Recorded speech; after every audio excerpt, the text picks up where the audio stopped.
Welcome back to Radio Entrepreneurs. I'm Jonathan Friedman, and our next guest in the studio is Larson, founder, director, and CEO of Elevate Counseling. Welcome, Leanne.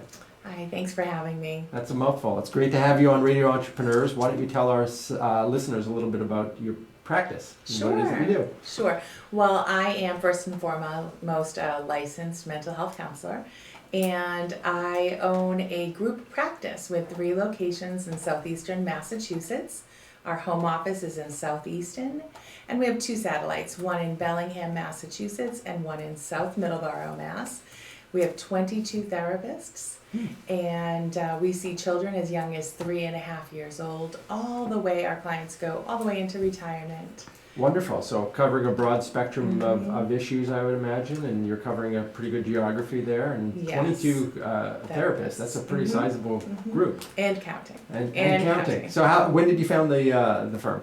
How many years has it been? Well, it's been 3 years in March. That was my first hire. I decided in October 2015 that I would change over from a solo practice into a group. I was a solopreneur for 1.5 years.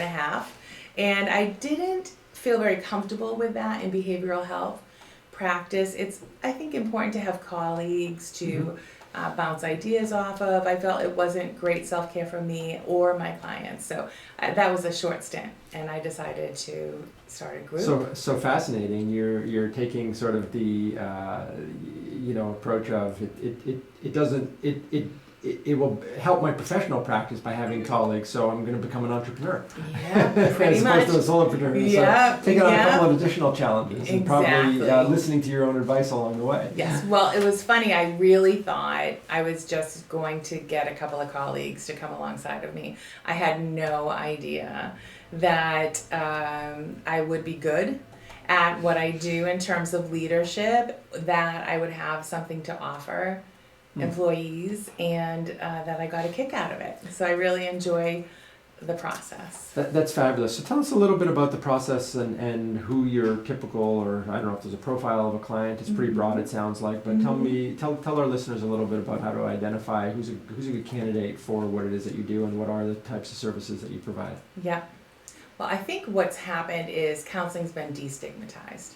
And more people are accessing our services because of the difficulties in life that happen along the developmental line, right? You know, our children are, post 9/11 now. They've never lived in a world that there wasn't terrorism, where school shootings weren't happening, right? So these children that we have now are very anxious, and the news is traveling so much more readily, right? It's a much smaller world, and children are much more aware of the tragedies that are happening in life and in the world. And so we're seeing a lot of anxiety in our young people, and that comes out in behavioral acting out, peer problems, tummy aches, headaches, the traditional anxiety type behaviors. Now you focus on patients as young as 3.5 years of age, but where are you seeing those? I would imagine it's sort of middle school, where as kids start getting a little more exposed to social media, perhaps, and awareness of the world around them, and where the anxiety really kicks in. Is that the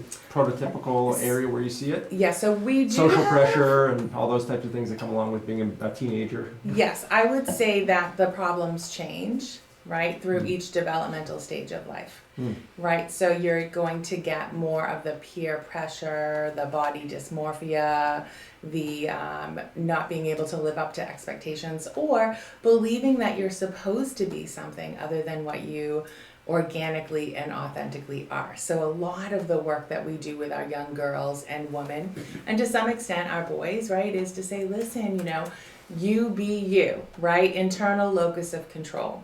So we teach them how to go inside, how to be honest within themselves about what music do you really like, what sports do you really enjoy, who are the friends that actually make you feel good about yourself versus the ones who make you feel like the cool kid, right? And really try to help people get authentic and get real, which I think happens to most of us along the developmental lifespan anyways, but we try to get them earlier, being acclimated able, and remove some of the stigmas and some of the yes. anxiety that goes along with it. Yeah, so, and we're very strength-based and we're very positive in our approach. We believe everyone has problems and everyone has strengths. So we look at the problems as opportunities to grow and to learn. And maybe that's why I'm successful with Elevate. There's a lot I'm not good at, but I identified staff that were good at many things. So I was able to put them in those roles. And do you work towards, when somebody first comes to you, do you try and pair them up or match them, so to speak, with somebody who can provide, Yes. where there's that connection? Is that connection Yes. important? So our intake coordinator has her bachelor's degree in psychology, and she has worked in the field for 17 years running programs. I actually stole her from her 17-year position, and she came on board with us, and we are so blessed to have her. She knows all of our clinicians quite well, our personalities, what our specialties are, what insurances we take, because we're not all 100% the same, and she matches. She takes her time on the phone with clients. They understand the process, and they know they're getting the best possible clinician that we have available that's going to fit their schedule, their location. And if we don't have someone, or if someone calls and we don't take their insurance, we work very hard to give them suggestions about where to look, who to talk to. If we have colleagues that work in other practices, we're more than happy to refer clients out, because we don't believe in competition. We believe in cooperation, and we believe that really the clients are the most important people. And it's really interesting that you say that, and it's fascinating, because I think all too often people who turn towards counseling are in some state of crisis, obviously along a spectrum depending on what the needs are. I don't think a lot of people wake up and say, oh, today's a great day to start counseling. There's some life event, there's something that's happened, there's some feeling, a parent recognizes changes in their child, what have you. And I think it's probably one of the more frustrating things is to reach out and say, sorry, we can't help you, and end of conversation. Yes. And so the fact that you're open to trying to direct them and head them to a path of at least some sort of help, Yes. I think is nice to hear, and I think a resource that's necessary in the marketplace, because too many people are like, sorry, we don't accept insurance. End of story. Right, or unfortunately, some people don't even call back, which we hear a lot of, and that's very disappointing to us as mental health professionals, that you're not going to respond just because you can't take this person. Right, so we really do, the name Elevate is all about our mission, which is to elevate behavioral health business practice, elevate our relationships with each other as behavioral health practitioners, and also to elevate the delivery of services to our clients. So we really do try to meet or exceed best practices in the whole business model and the way that we are operating. That's wonderful. So what do you see in terms of, as you said, you've been at it 3.5 years and you've grown substantially. What are some of the challenges coming from, I assume your background was not in business, and so you've learned to be a leader and to run a business. What are some of the lessons along the way that you take away? So don't grow too fast. That's a big one. So we quadrupled our Bellingham office last summer, and it's only been maybe in the last 3 months that we've maxed out our office space with clinicians. So that was a little tight financially and made me a little nervous. It was fine. But there were days where I was like, oh, okay, remember this moment. So yes, but that's been great. The Bellingham office is fun. So I think just making sure that you don't grow too fast is a really important thing to do. And I also just revamped my payroll company, my accountant, my bookkeeper. So I outgrew or realized that they were maybe not as competent as I thought. That was my payroll company. And decided that I needed to really tweak those things. So I've just come through that season. Our new 401k provider is officially up and running, so I'm very excited about that. We just came out of a 1-month blackout period. We were all like waiting. right? So, yep. So those business type decisions, I think, are important to make and not to bury your head in the sand, right? I learned that it's a good thing to make changes. So taking some of the things that you probably apply to your patients and, Yes. and applying it in your own business. Yep. And I learned not to The panic. worst decision is no decision. Oh yeah, you can't. Yeah, and I am a Yes, decision no. maker. I hired an HR consultant, and it was the best thing I could have done. We did this job description exercise, and what I found out is that's what I do, right? I make decisions. And my assistant director is the communicator with everybody because I don't have time to communicate with everyone all the time. So she's really good at that. And then the last thing that I really learned is just because the IRS sends you a letter doesn't mean you need to be nervous. The first year, every time I got a letter, I was like, oh no. Most of them are informational, right? Yeah, there's right. never been a problem. So that was interesting to learn. So tell us, what is a good candidate for your practice? What do you look for, and what types of people should be reaching out to you? Sure. So anyone who is having problems with relationships, I think whether they be in their, life partner or at the workplace with their children or peers, because a lot of our problems are through the emotional lens, which is expressed through relationships. So we have physical, which is, in your body, illness, depression, not feeling good.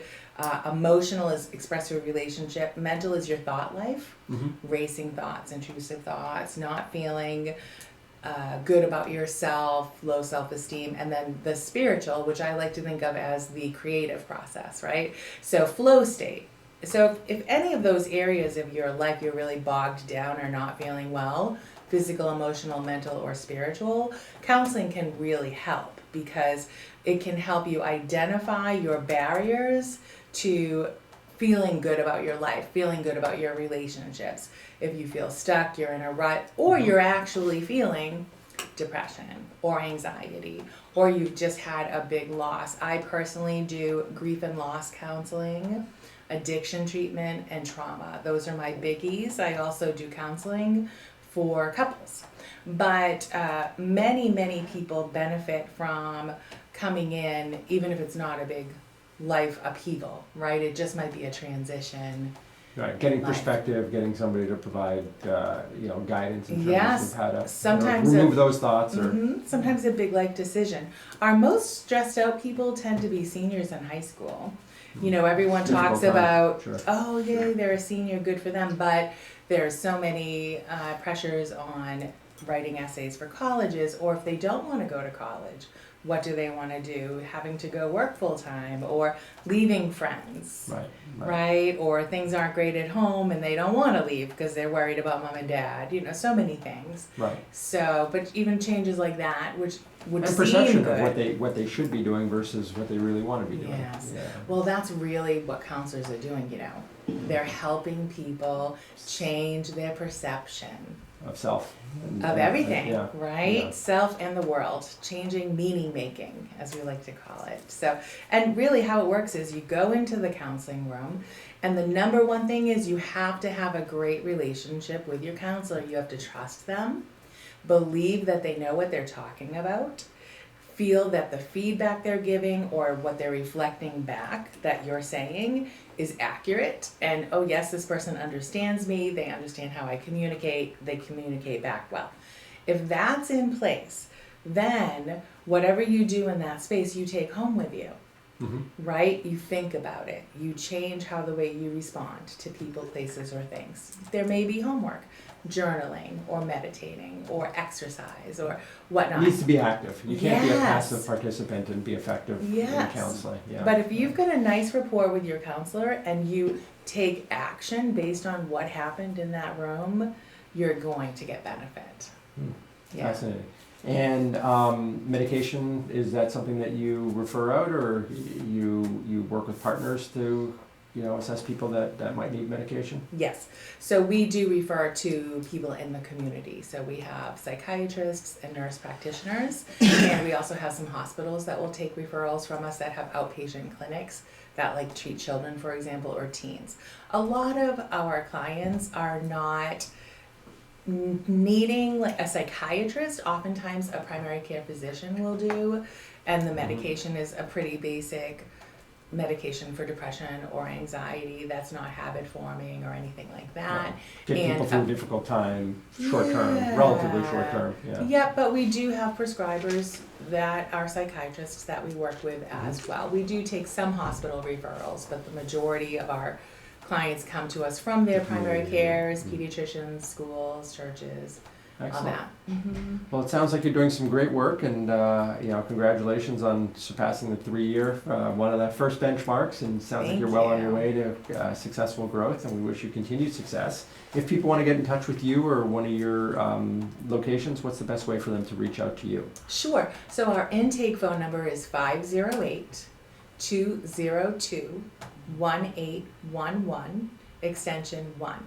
And Heather O'Reilly can take care of you and make sure that you get a great person. You can also go to our website, which is www.elevate-counseling.com, and there is staff pages with pictures and bios, a blog, Elevate News, all sorts of fun stuff there for you to find out more about us. Wonderful. If it's any indication, after spending just a short period of time, I already feel better. Oh, wonderful. Our guest in the studio has been Leigh Larson, founder, director, and CEO of Elevate Counseling. It's been a pleasure having you on Radio Entrepreneurs. Thank you. And we'll be right back with another story of great entrepreneurship on Radio Entrepreneurs.